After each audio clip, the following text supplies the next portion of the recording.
네. 제가 좀 일찍 자는 가장 큰 이유가요. 이게 녹화가 잘 되고 있는지 확인을 하려고 조금, 네, 일찍 잘랐습니다.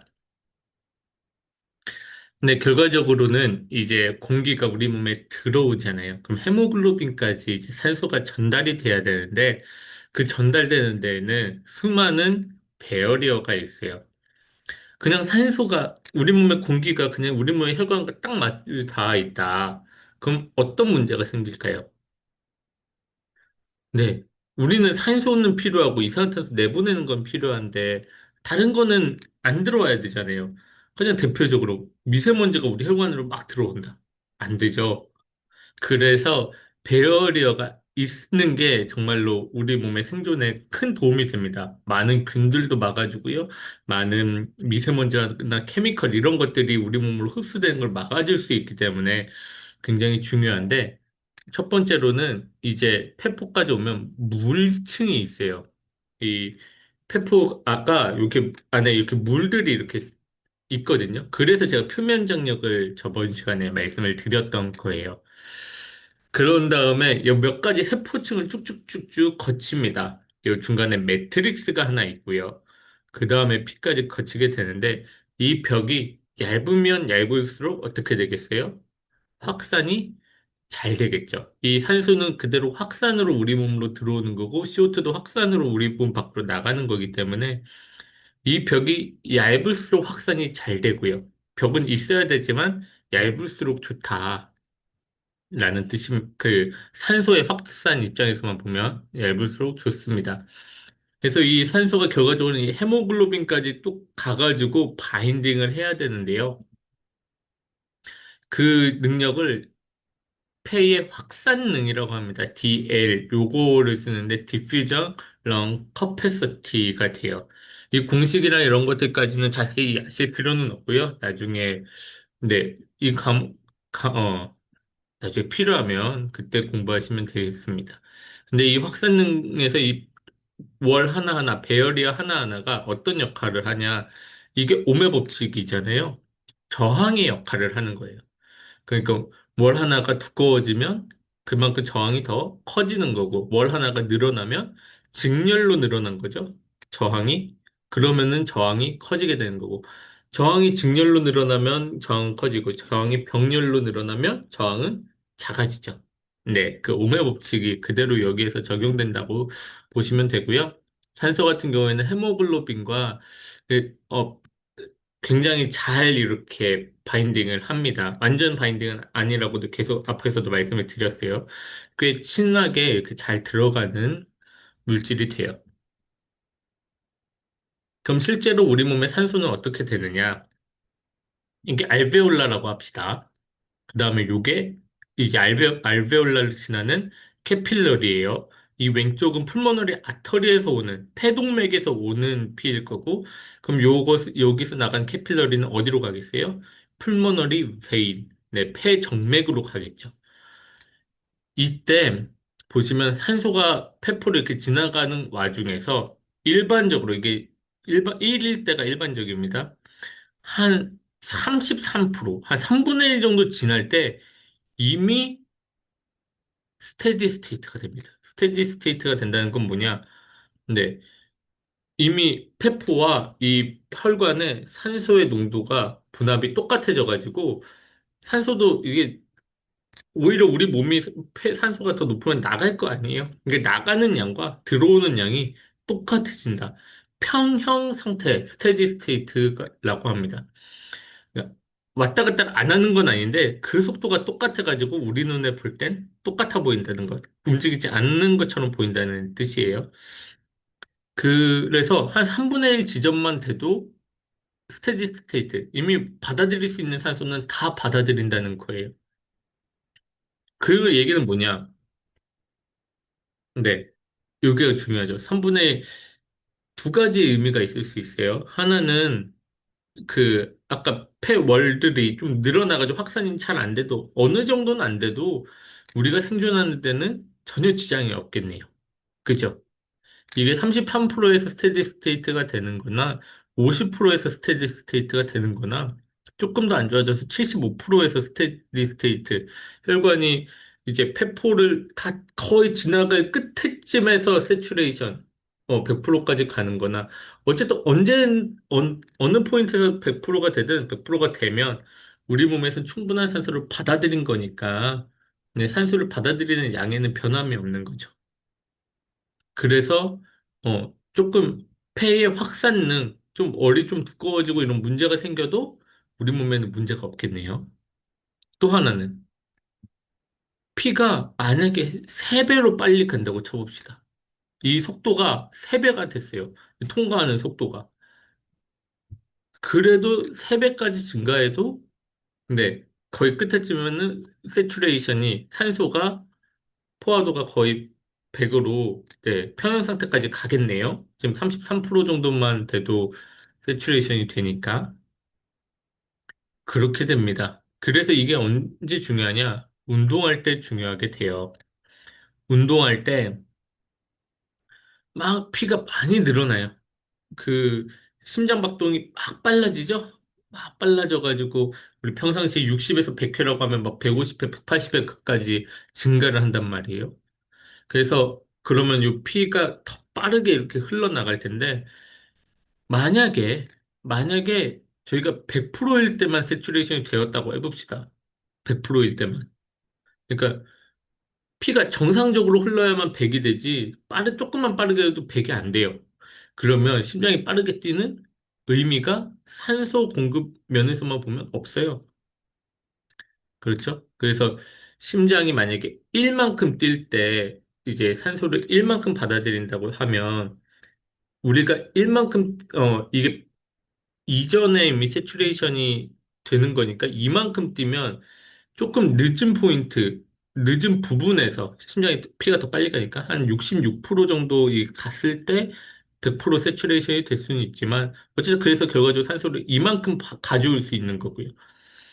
어, 산, 피가 3배만큼 빠르게 흘러요. 빠르게 흐른다고 했을 때 한 99% 정도 됐을 때 이제 100% 세츄레이션이 되겠지만 어쨌든 세츄레이션이 되니까 피는 3배로 흐르고 3배만큼 더 많은 산소를 가지고 올 수 있다는 거죠.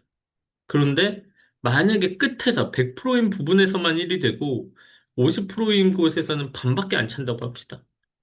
그러면 우리 심장이 빨리 뛰어서 속도가 2배가 될 때, 2배가 되면 원래는 1에서 1만큼 가져갔으니까 총량이 1이 됐는데 이만큼 피가 왔는데 각 0.5만큼밖에 못 가져가는 거죠. 그러면은 총 심장은 또 빨리 뛰었지만 똑같이 피는 산소는 1만큼만 가져가게 돼요. 산소를 가져가는 양에는 변함이 없어지는 거죠. 그럼 운동 같은 걸로 산소가 더 많이 필요할 때 공급할 수가 없게 됩니다. 이렇게 33%에서 빨리 스테디 스테이트가 된다는 것은 우리 몸에서 산소가 더 많이 필요할 때 그만큼 충분히 산소를 심장 박동만 빨라지면 공급할 수 있다라는 뜻이 되는 거죠. 네. 고산소지대에서는 이제 산소 분압이 좀 떨어집니다. 고지대에서는. 이산화탄소도 마찬가지입니다. 이산화탄소 같은 경우에도 이 똑같이 페포로 갈 때 한 30% 정도 되는 요 포인트에서 요 검은색 포인트요. 요 포인트에서 이미 세츄레이션이 돼버려요. 그 얘기 뭐냐? 나갈 만큼 필요한 만큼 나간다는 뜻이에요. 그럼 이게 무엇을 또 의미하냐? 우리가 숨을 빨리 쉬면 빨리 쉴수록 이건 나가는 거니까 피랑 이게 혈관이랑 반대입니다. 빨리 쉬면 빨리 쉴수록 더 많이 내보낼 수 있다는 뜻이에요. 네. 이거에 대해서 자세한 얘기는 나중에 또 기회가 되면 얘기를 할 텐데, 그래서 우리가 숨을 막 공포에 이제 휩싸였으면 숨이 막 빨라지잖아요. 예, 그래서 숨을 막 빠르게 쉬면 갑자기 막 어지러워지거든요. 그 이유가 이 CO2가 우리 몸에서 너무 많이 나가서 그렇습니다. 나가면 pH가 올라가요. 제가 이것을 오늘 강의 안에 넣을까 하다가 뺐는데, 너무 어려울 것 같아서 이거는 필요할 경우 제가 현장 강의에서 좀 말씀을 드릴게요. 그래서 우리가 그 과호흡하는 환자에게 비닐봉투를 씌우는 가장 큰 이유가 이 비닐봉투를 씌우고 이렇게 호흡을 할 때 우리가 뱉은 이산화탄소를 다시 마시잖아요. 그러니까 이산화탄소가 문 밖으로 빠져나가는 것을 억제할 수 있는 거죠. 그래서 pH가 덜 떨어지게 되는 겁니다. 그리고 이 확산을 할 때 여러 가지 층을 거친다 그랬잖아요. 이 확산능이 실제로 떨어지는 케이스들이 있어요. 근데 대표적으로는 간질성 폐질환이 있는데 여러분들이 간질성 폐질환에 대해서 자세히 아실 필요는 없고요. 그냥 한 가지 여러분들이 아실 만한 케이스를 제가 가지고 왔습니다. 네. 이게 습기살균제 혹시 여러분들 들어보셨나요? 네, 이게 아기들과 임산부 분들에서 폐 손상이 많이 됐던 그런 원인이었는데요. 이게 이 사건이 뭐였냐? 2006년 첫 번째 케이스는 90년대에도 이미 케이스 보고는 있었습니다. 근데 2006년에 전혀 보지 못해서 간질성 폐질환 아기들이 있었어요. 그것을 이제 울산의대의 홍수정 교수님, 지금은 이제 정년을 다 하셔서 한 2년 전에 은퇴를 하셨는데, 그 교수님이 확인을 하셔서 보니까 다른 병원들에도 뒤져서 보니까 한 15명이 요런 증상들이 나타났다라는 거예요. 그래서 그것에 대해서 케이스 리포트를 했고요. 보통 소아에서 이제 간질성 폐렴, 이게 ILD, interstitial lung disease예요. interstitial lung disease, ILD. 간질성 폐렴이 생기는데, 어, 죽더라는 거예요. 애기들이. 치료가 잘 안 되더라는 거예요. 그래서 이것에 대한 연구가 필요하다라는 논문을 2008년에 작성을 했습니다. 뭐 작성은 그 전에 했지만 이제 퍼블리케이션 출판이 이때 된 거죠. 그리고 실제로 2011년에 그 전까지 소아에서만 발생했다면 환자가 갑자기 아산병원에 많이 생겼어요. 그래서 응급실과 호흡기내과 이제 교수님들 여기서 보면은 호흡기내과 임채만 교수님이라든가 또 다른 교수님이 계신데 네. 어, 이제 고윤석 교수님, 요 교수님들, 이제 내과 환자분들이랑 이 곽진 연구관, 이 질병관리청에 있는 곽진 연구관이라는 분은 지금은 제가 알기로는 전북대인가 전남대 교수로 계십니다.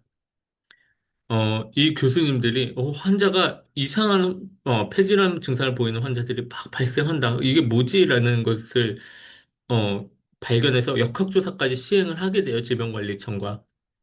그래서 결과적으로 보면 조사를 실제로 했고, 그래서 가습기 살균제가 원인으로 이제 올라오게 됩니다. 실제로 통계학적인 기법을 사용했더니, 어, 굉장히 오즈 레이시오라고 하는 게 굉장히 높았어요. 한 40, 50 정도 됐는데, 그 정도면 거의 원인이다라고 얘기할 수 있을 정도의 수치였거든요. 그 과정에서 또 역시 울산의대 지금도 계십니다. 의료통계학교실에 이무송 교수님과 그 연구팀이 역할을 했었고요. 그래서 이 가습기 살균제를 통해서 어, 임산부들과 아이들의 폐질환이 발생한다라는 것을 밝혀냈고 그것으로 지금까지도 계속해서 연구가 진행되고 있는 사건이었습니다. 이 환자들 보면 폐가 이렇게 바뀌었어요. 이게 정상적인 폐인데요. 여기 있는 요 줄들은 이제 혈관들입니다. 혈관들이고 그 외에 요 공기들이 검게 보이는 거는 다 공기들이 차 있는 거예요. 그래서 보면 혈관들 외에는 이렇게 공기들이 잘 보이지가 않고요. 폐는 이제 오른쪽은 세 개의 럽이 있고요. 왼쪽에는 두 개의 그 롭이 있습니다. 그래서 그 롭과 롭 사이는 이게 손으로는 막 수술하거나 하면 들어는 가는데 영상으로는 보이지 않아요. 왜냐하면 굉장히 그 막이 얇거든요. 근데 이게 손상이 되면 그 아까 보여드렸던 매트릭스에 막 염증 물질들 아니면 섬유화 물질, 파이브로시스라고 하는데 섬유 물질들이 막 쌓이게 됩니다. 얘네들이 두꺼워져요. 그러면은 여기 롭과 롭 사이에 있는 요거를 이제 피셔라고 하는데 요런 것들이 원래는 보이면 잘 안 보입니다. 원래는 뭐 자세히 눈을 뜨고 보면 보일 것 같기도 한데 원래는 잘 안 보이는 게 이게 두껍게 이렇게 보이게 됩니다. 그러면 이 말 그대로 매트릭스가 두꺼워졌다는 뜻이죠. 이게 전 간질성 폐질환이 돼요. 이 논문 같은 경우에는 지금 울산의대 교육 부학장님이신 도경현 교수님께서 이제 저자로 작성을 하셨던 논문인데요. 그럼 이렇게 되면은 어떻게 되냐? 요 중간에 요 매트릭스 요게 두꺼워져 버리는 겁니다. 그러면 확산이 잘 안 되겠죠. 확산이 잘 안 되니까 어떻게 돼요? 네, 인터스티셜 스페이스가 두꺼워지고 그래서 확산이 잘 안 되니까 어느 정도 손상까지는 일상생활에서는 지장이 없을 수 있어요. 왜? 한 33% 부분에서 O2도 세츄레이션, 스테디 스테이트가 되고 그러니까 필요한 산소 다 받아들였고 33% 정도 부분에서 CO2도 필요한 만큼 다 내보냈다고 했잖아요. 그래서 어느 정도 좀 이게 낮아져도 뭐 50% 정도에서 스테디 스테이트가 되든 75%에서 스테디 스테이트가 되든 어쨌든 되니까 지장이 없을 수 있지만 이게 심해질 경우에는 결과적으로는 조금만 활동해도 산소가 부족해지고 조금만 활동해도 이산화탄소가 부족해지는 일이 발생을 할 수가 있게 됩니다. 더 많이 산소를 받아들이고 이산화탄소를 뱉을 수 있는 이 능력이 떨어진다는 거죠. 얘네가 두꺼우면 확산이 잘 안 되니까. 이게 간질성 폐질환 환자가 숨이 찬 원인 중에 하나입니다. 뭐 다른 원인도 있어요. 이게 뻣뻣해져가지고 공기가 들어오는데 에너지를 더 많이 쓰는 호흡 일의 양이 증가하는 포인트도 있는데 그거는 여러분들에게 너무 어려운 내용일 것 같아서 그냥 네 확단이 잘 안 되면은 어느 정도 안 되는 것까지는 괜찮지만 일상생활에는 이제 심해질 경우 활동에 제약이 생길 수 있다라는 것을 여러분들께서 이 가습기 살균제 케이스를 통해서 기억을 해주시면 좋겠습니다. 그럼 우리가 숨을 쉬는 거에 대해서 한번 어떻게 숨을 조절하는지를 알아보죠. 우리 숨 쉬는 거 매번 생각하면서 숨 쉬나요? 나 지금 숨 쉬어야지. 나 또 지금 숨 쉬어야지. 이렇게 생각하면서 숨 쉬는 분 있으세요?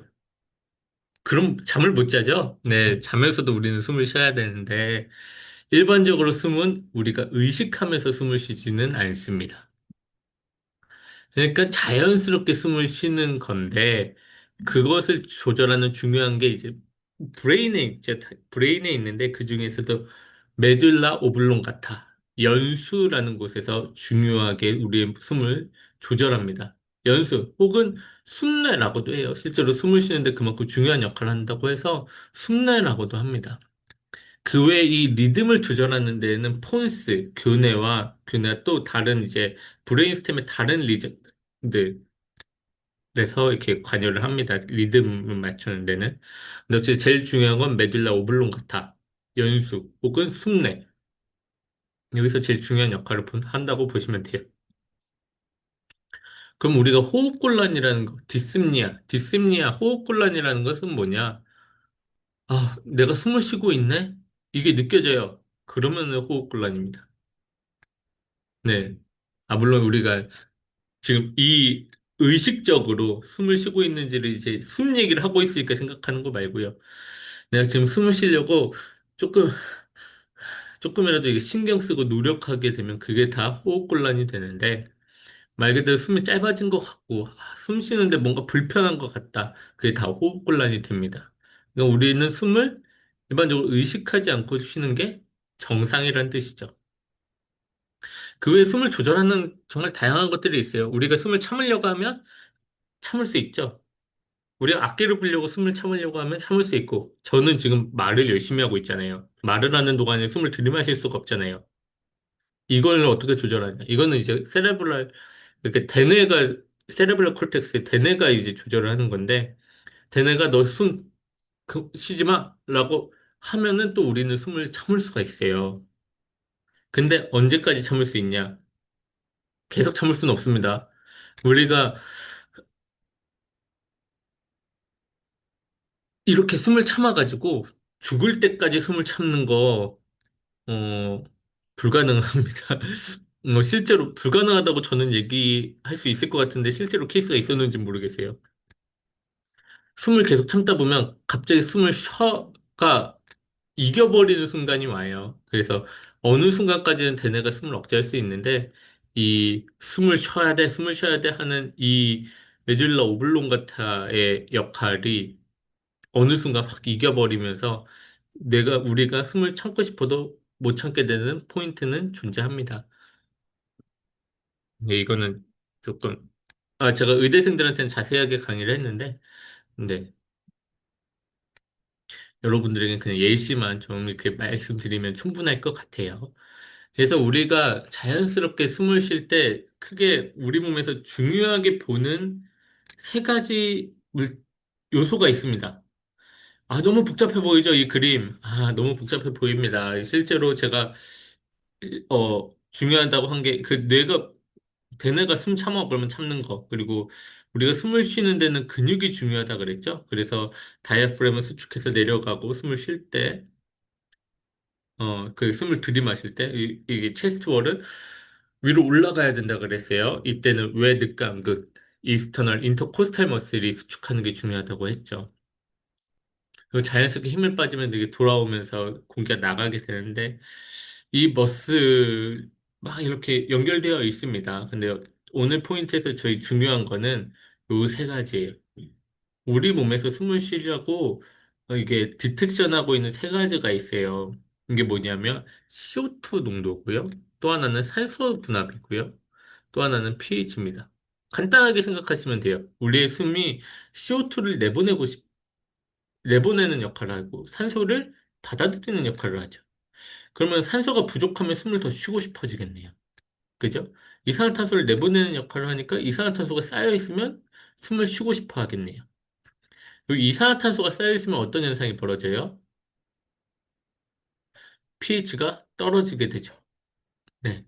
그리고 또 우리 몸에서 막 물질 대사를 열심히 해요. 그러면 막 젖산이 생기고 산이 생겨요. 그러면 산소가 더 필요하겠네요. 네, 그래서 이 pH, 이 세 가지.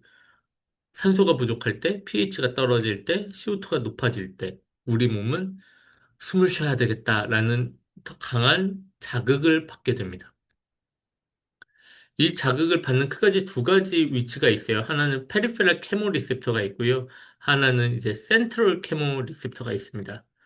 이 센트럴 케모 리셉터는 이 BBB 안에 있고요. 이 페리페럴 케모 리셉터는 뭐 아ortic 아치나 이제 여기 카로티드 아터리 쪽에 있는데 뭐 정확하게 위치가 어디 있는지는 여러분들이 아실 필요는 없을 것 같아요. 네, 없을 것 같아요. 그 실제로 막 기절놀이 이것도 이제 카로티드 아터리 이쪽에 있는 건데 막 저희 중학생 때, 초등학생 때 기절놀이 해가지고 순간적으로 목 탁 눌러가지고 뭐 기절시키는 그런 위험한 놀이가 있었잖아요. 그거는 이제 바로 리셉터라고 하는 건데, 그 거의 근처에 있습니다. 바로 리셉터는 이제 압력을 조절하는 리셉터예요. 혈압을.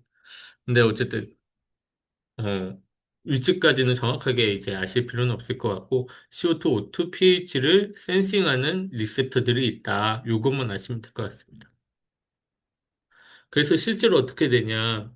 CO2가, CO2가 높아질 때, 빨리 숨 쉬어야 돼. 이게 확 높아지죠. 이게 확 높아집니다. 네. 그리고 O2가 낮아질 때, 특히 한 60mm 머큐리 이하로 툭 떨어지면, 이때 확, 우리 숨 쉬어야 돼. 이 자극이 확 들어오게 되는데요.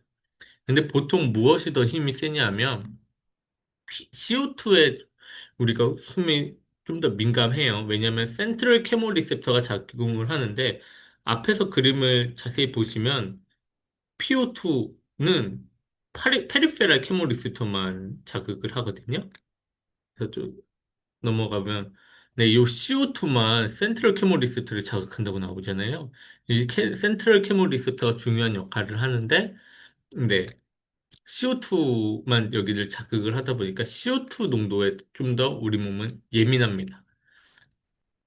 그렇다고 해서 산소가 중요하지 않은 건 아니에요. 요것 때문에 중요한 현상들이 이제 CO2 나르코시스라고 만성적으로 이미 CO2가 많은 환자에서 산소 치료를 할 때 굉장히 중요한 현상들이 있는데, 근데 그건 좀 너무 어려울 것 같고, 그것보다 여러분들에게 조금 더 와닿을 만한 케이스를 말씀드리도록 하겠습니다. 이게 미국이 아동 및 청소년 10대 그 이하의 사망률을 보면요. 교통사고가 원래 항상 1위였죠. 그리고 이건 우리나라에서는 없을 텐데, 미국이니까 있었던 케이스, 파이어람, 네, 총기 사고입니다. 총기로 인해 죽는 게, 이게 어느 순간 교통사고는 좀 줄어들고 총기 사고는 늘어나면서 1등이 좀 바뀌었어요. 근데 요걸 제가 얘기하고 싶어서 많이 가져온 게 아니라, 보시면 요 보라색 그래프가 점점 높아집니다.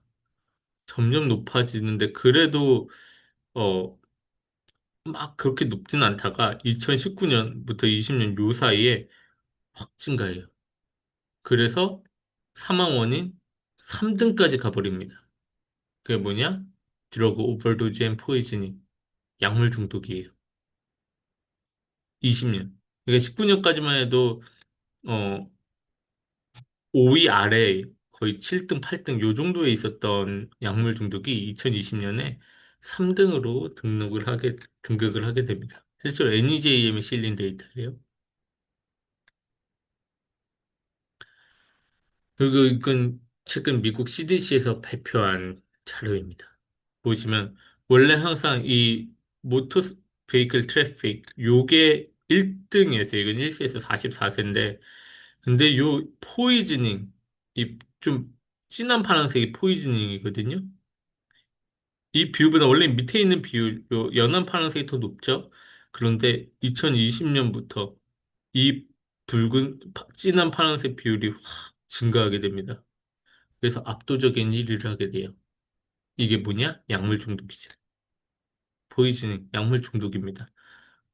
미국에서 지금 무슨 약물 중독이 막 확산되는지 여러분들도 아마 아시는 분들도 있을 거예요. 헬싱키 거리라든가, 그리고 지금 샌프란시스코 이쪽에서 지금 마약 중독이 굉장히 흔하죠. 네, 그 마약을 하게 됐을 때 사망하는 원인 중에 하나가 호흡 부전입니다.